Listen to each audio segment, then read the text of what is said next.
I get a call. I get a call. Motherfucker told me I got 30 days. I'm like, what? I got 30 days for what? They hang up. Some little females come and say, oh, big homie, please be careful. They talking about they got some money on your head. I'm like, who? We tie two and two together. We find out. Cool. Let's play ball. My office hours are from... How the f*** am I funny? What the f*** is so funny about me? Tell me. Tell me what's funny.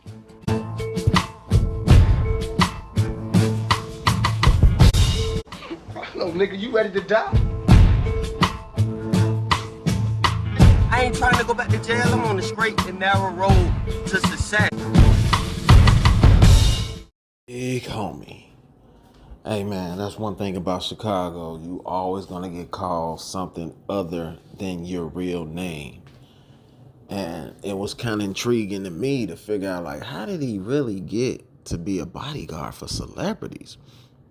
And then you hear about him telling this story about his background and his upbringing on the south side of Chicago, boy. We all have stories. I'm telling you, if you lived in Inglewood, in the east side and west side, you definitely have a story. Got me invited to be with the who's who. I was a person people would call for things that needed a special group of skills to be able to deal with.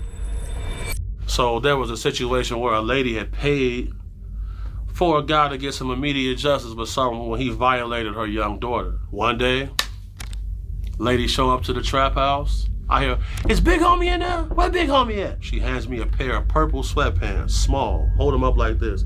He said, look what he did to my baby. I'm looking in the sweatpants, there's blood, there's dried blood in there, it's like this white stuff on the inside. And we knew what took place. She said, I don't want him to die, nothing like that, but I want him to know I'm unhappy about this. So I gotta pause these videos to give my commentary to change the video so I won't get copyrighted. Big homie ain't playing, man. Big homie is about to tell us, like every guy that grew up in the streets of Chicago, you know them stories.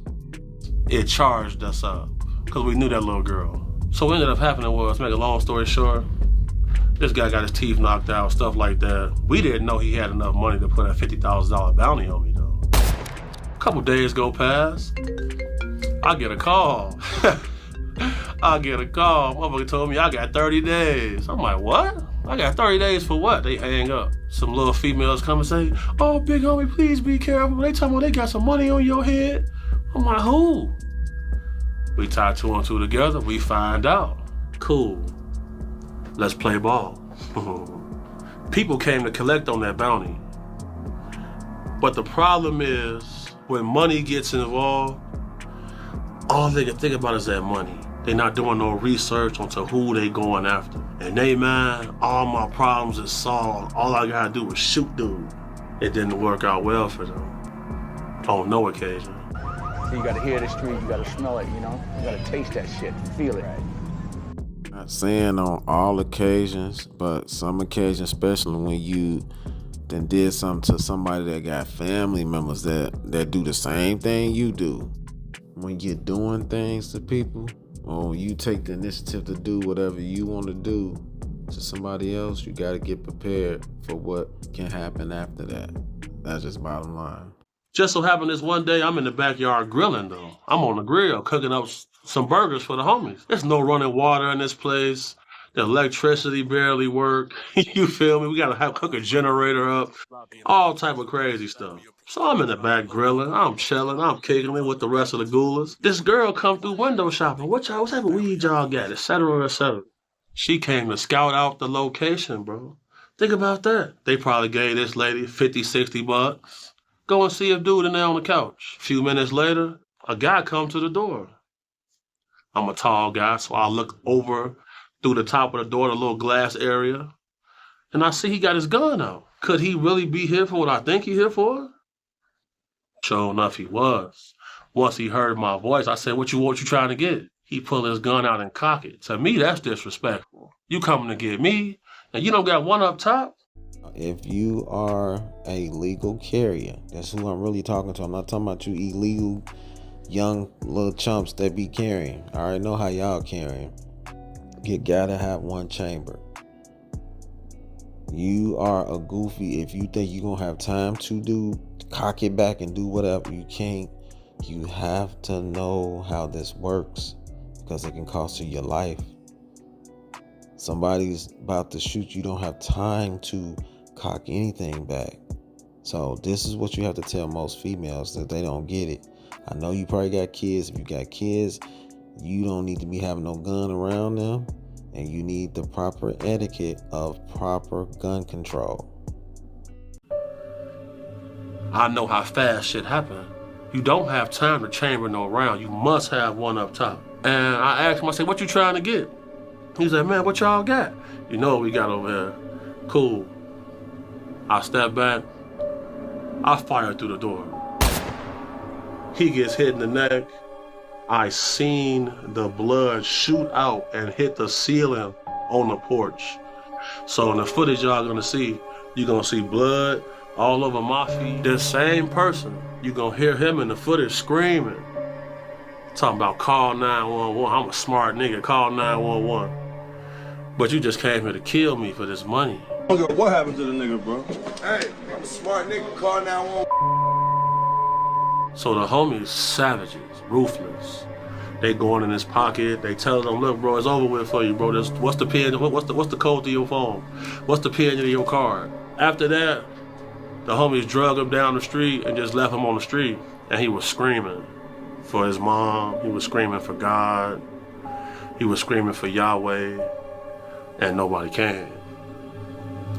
And I remember seeing the look on his face to where he had given up.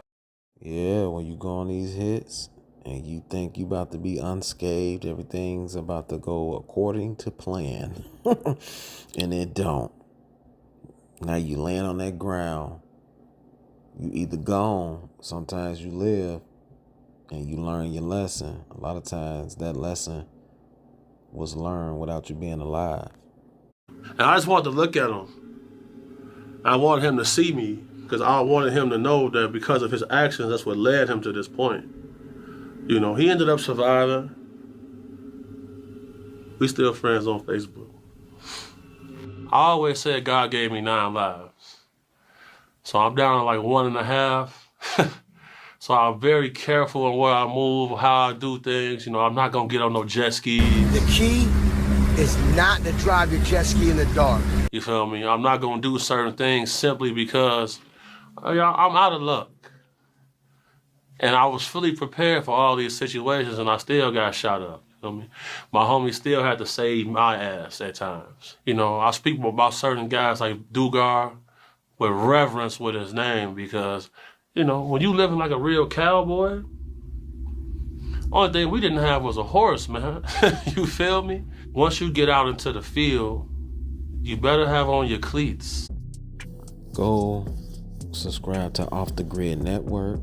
You can go see the full video of Big Homie explaining his presence, because a lot of people don't really know who he is and what he did. We know of him being a celebrity bodyguard and security, but he really let you know where it started. How did it start? And it's very interesting. So go check that video out. Subscribe to the channel. Hit that like button. I got more videos coming. I'm gonna try to keep the pace, you know, but I need y'all to show me some love, man. Inspire me. I want to get inspired. Money will definitely do it. Like button to do it for the second, you know, that'd be the second goal. But like button, or, you know, donate to the Cash App for me one time, man. I'm out, man. BTV1. So you gotta hear the street, you gotta smell it, you know? You gotta taste that shit, feel it.